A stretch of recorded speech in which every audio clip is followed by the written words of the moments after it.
It would not be a stretch to say that Frida Kahlo is one of the most iconic painters of the 20th century. Her self-portraits are distinctive, emotionally powerful, and full of character. Always with that recognisable, challenging stare, framed elegantly by her strong eyebrows. Frida Kahlo, The Making of an Icon at the Tate Modern, is a retrospective into her legacy. It explores the significance of Frida Kahlo as one of the most important figures of the 20th century, how she becomes an advocate for feminism, for Mexican heritage, for disabled and non-heteronormative bodies, and her legacy in contemporary art.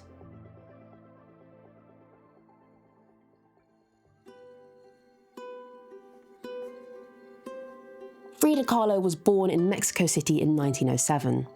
As a child, she contracted polio, and at 18, her life changed dramatically after a devastating bus accident that left her with multiple fractures and lifelong chronic pain.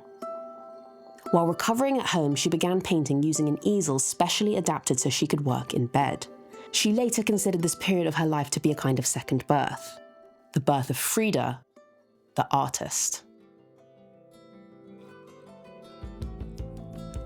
The exhibition begins with Frida's earliest works, just after her bus accident. They show her experimenting with different artistic influences, including Renaissance portraiture, symbolism, and cubism, before gradually developing her distinctive confessional, surrealist adjacent style. There are also comparisons here between Frida's works and the works of her husband, Diego Rivera. His work was large and impersonal and stately, hers more intimate and personal and characterful. This is one of the most important pictures in the exhibition, and it marks the beginning of her lifelong self-fashioning as an artist. It is called Self-Portrait in a Velvet Dress, and it was a gift that she gave to her boyfriend Alejandro after her tragic bus accident. It was a way of Frida reclaiming her erotic self after the terrible injuries which she sustained during the accident. And it's a very intimate, sensual, and confronting picture where she's really presenting herself as an independent, modern woman. Although the title implies that the garment she is wearing is a velvet dress, it is in fact a loose bathrobe, intimate, sensual, confident. The embroidered collar and plunging neckline are not typical of women's dress styles in the mid-1920s. So here, Kahlo is presenting herself as a modern woman who is free from social constraints.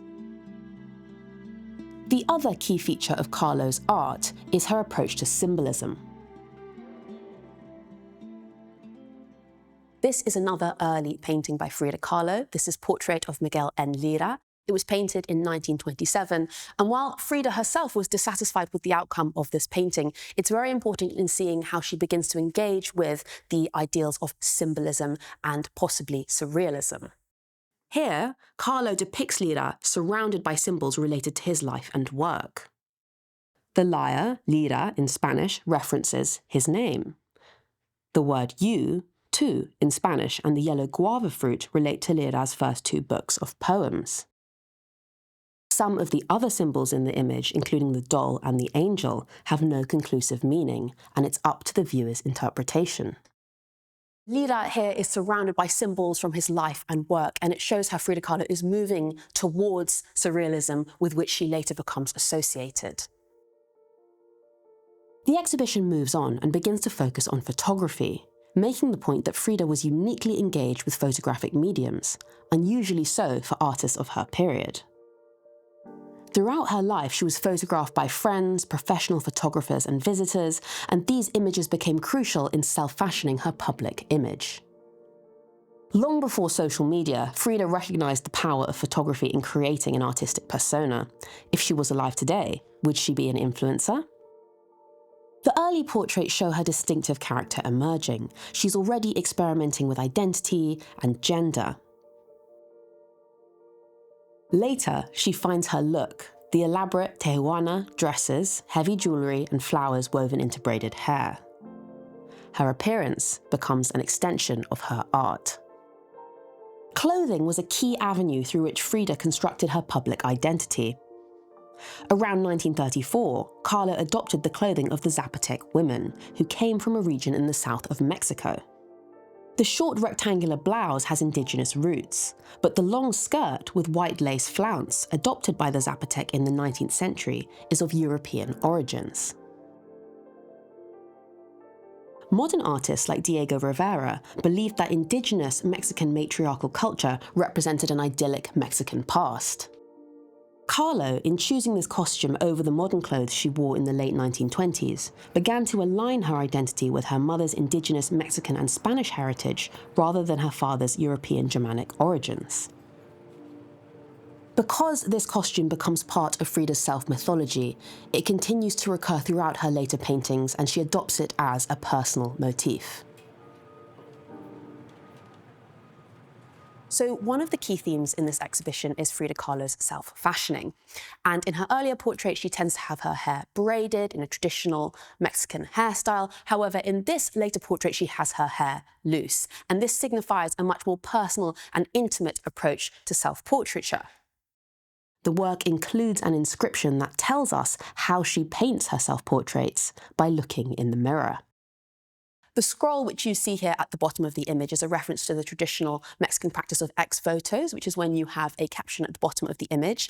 And this is a very meta-theatrical reference to her process of self-portraiture.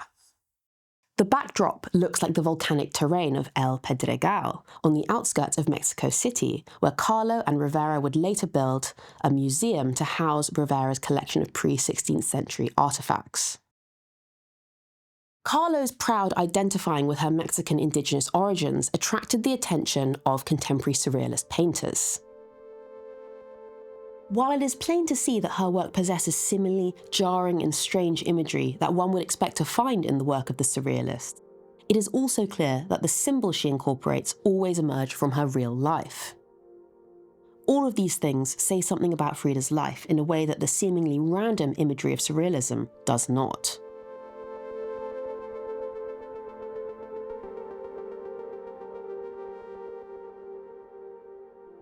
In these two paintings from the 1930s, we see two different sides of Frida Kahlo's self-fashioning. On this side, we have the frame, which is a classic Frida self-portrait painted on a glass frame. This is a reference to traditional Mexican religious votives. On this side, we have the heart. This is the more symbolic, allegorical Frida Kahlo that you might be aware of. On the left-hand side, we have a European schoolgirl's uniform representing her European heritage on her father's side, and we have the Mexican traditional dress representing her indigenous heritage. This painting explores divided identity, emotional pain, and conflicting ideas of selfhood. Some art critics relate the painting to the breakdown of her relationship with Diego Rivera. As is fairly typical for Frida, both interpretations are equally valid. One of Kahlo's most surrealist and I would say symbolist-inflected paintings is Flower of Life, which she painted in 1943. Here, a fantasy flower takes on human sexual characteristics. Its plant-like features are transformed into a throbbing, vital form brimming with references to erotic energy. When the work was first exhibited in Mexico City in 1944, it was hidden in a separate room, believed to be obscene. It is an example of how Kahlo combines real human experiences and emotions with abstract imagery. The lively, fleshy symbolism of Flower of Life links to another type of painting which Kahlo enthusiastically engaged with. This is the traditional Spanish genre of dead natures. This is a form of still life painting, but Frida preferred instead to describe her work as living natures. She was adamant that in her still lifes, flowers, fruit, and plants would be representative of concepts like fertility, sexuality, and renewal. In this, we can see how Frida consistently blurred the boundaries between the natural world and the human body.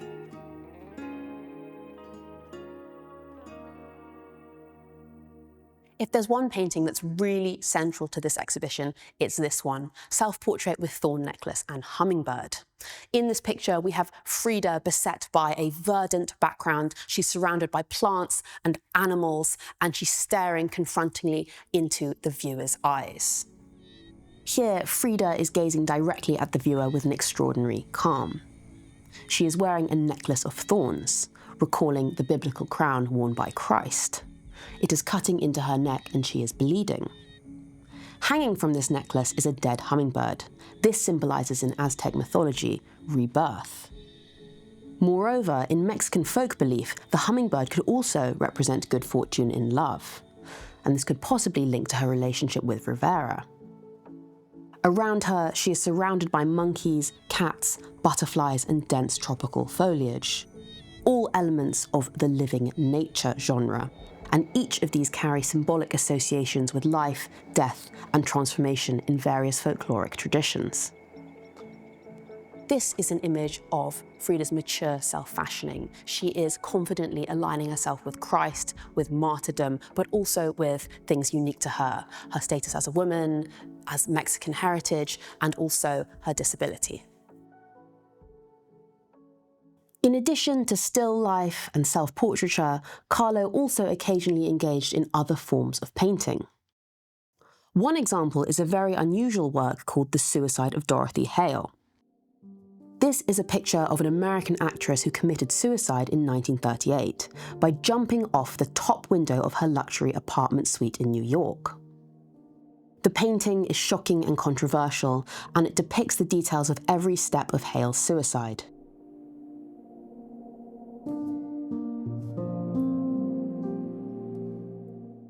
What makes this distinctively Frida is the way in which she includes references to traditional Mexican forms of art in this painting, and we see this in the ex voto caption at the bottom of the work. Claire Booth Luce, who was Dorothy's close friend and an admirer of Frida Kahlo, commissioned her to paint a remembrance portrait of their deceased mutual friend with $400. She intended to give this portrait to Dorothy's grieving mother as a gift. She presumed Frida Kahlo would paint a normal portrait of Dorothy, which you could hang over the fireplace. But when the painting arrived in August 1939 and was unwrapped, Claire was shocked and seriously thought of destroying it, but her friends convinced her not to. At Claire's request, she had painted out the part of the legend that has Luce's name, which was once read, "Painted at the request of Claire Booth Luce for the mother of Dorothy." This unusual memorial picture leads on nicely to the following section of the exhibition, which focuses on Frida Kahlo's relationship with the United States, particularly the cities San Francisco, Detroit, and New York. During the early 1930s, Frida accompanied Diego while he was working on several mural commissions in the US. While there, she often felt isolated and homesick. The industrial cityscapes contrasted greatly with her warm memories of the natural, colourful Mexican landscape. This is a bit of an unusual self-portrait by Frida. As you can see, she's not very easy to locate in the picture. Well, obviously the dress is the focal point of the image, but notably, Frida's not wearing it. Around it, we see factories, skyscrapers, churches, sporting events, newspaper cuttings, symbols of wealth and consumerism, and a surrealist inflected toilet.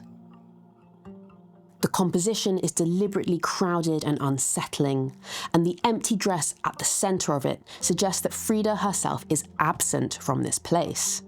While her body may be in New York, accompanying Diego, her identity remains firmly rooted back home in Mexico.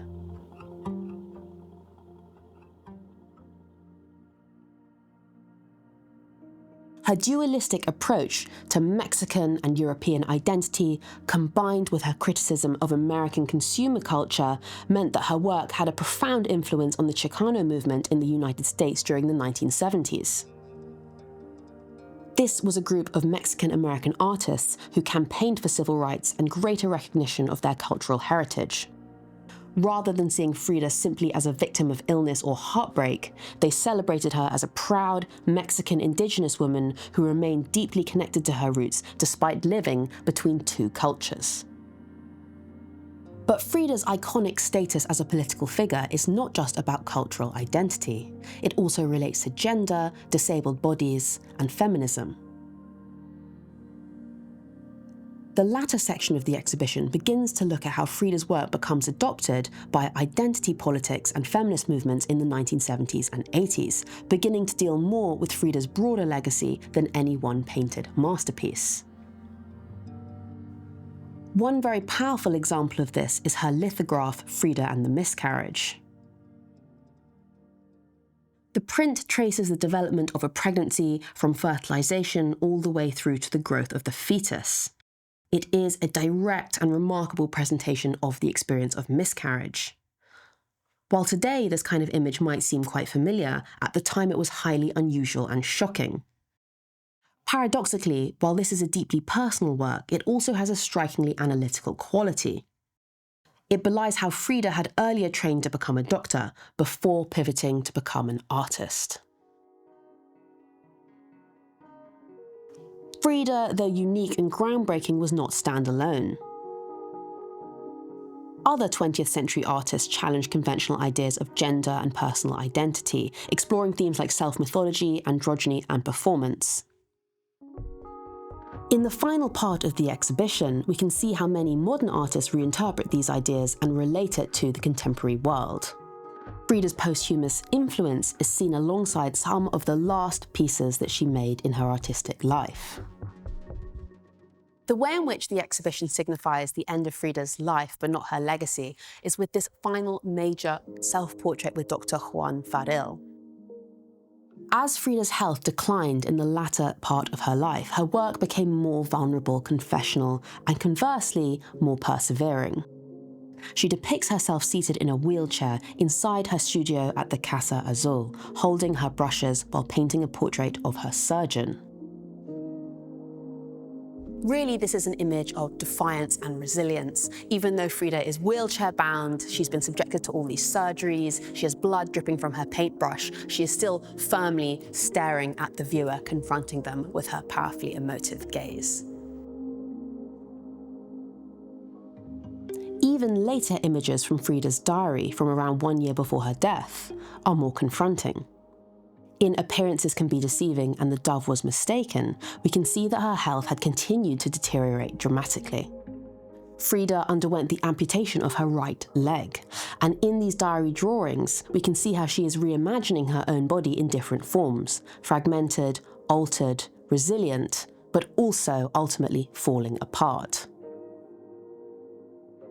Again, we can see how in these challenging images, Kahlo is showing how deeply personal experiences can become a powerful way to address universal social and political questions, in these cases to do with the abject body. On one level, Frida Kahlo, The Making of an Icon, is an excellent introduction to the art of Frida Kahlo and her philosophy. On another, it's a work of reception history, her legacy across the 20th century, and about how her work has not yet exhausted all that it has to say. The exhibition is not only dealing with Frida's life, but also the story of her legacy. If you come here expecting only one of these things, you will be pleasantly surprised. You will also learn about all the different ways in which Frida manages to marry together different branches of identity, from nationhood to gender, the body, and all the rest. This is a show which moves beyond the familiar mythology of Frida. It acknowledges the importance of the monobrowed, unblinking icon, while also paying due scholarly attention to the art historical context of the paintings themselves. It is intellectually rich, but also accessible. The exhibition is a really thoughtful and nuanced account of Frida's art and its afterlife. It covers questions of nationhood, identity, the disabled body, cultural heritage. You don't need to like it, but you need to understand how it fits into the wider trajectory of 20th century art.